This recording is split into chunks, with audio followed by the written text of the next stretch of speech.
এই মিষ্টিটা হচ্ছে এই এলাকার জামাইদের জন্য জামাই মেলার উদ্দেশ্যেই কিনা হয় এই মিষ্টিটা। আর যদিও আমি এই এলাকার জামাই না, তারপরেও কারু না কারু তো জামাই, এই জন্যই এই মিষ্টিটা আমি কিনলাম এবং খাচ্ছি এবং ভালো লাগতেছে। এই মিষ্টিটা আসলে মাছের মতো করে বানানো হলো কেন? পুরাতনের মেলায় ঐতিহ্য জামাই মেলা উপলক্ষে মাছের উপলক্ষে মাছ মিষ্টি তৈরি করা। এই মিষ্টির ওজন কত? 15 কেজি।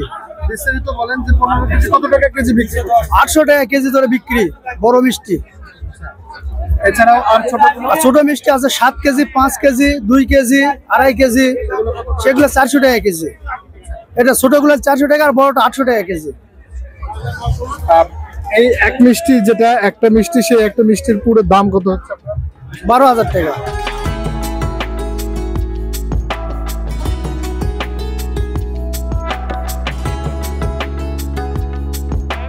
কোটি মানুষের আস্থার ভালোবাসায় 11 বারের মতো দেশের 1 নম্বর রেফ্রিজারেটর ব্র্যান্ড ওয়ালটন।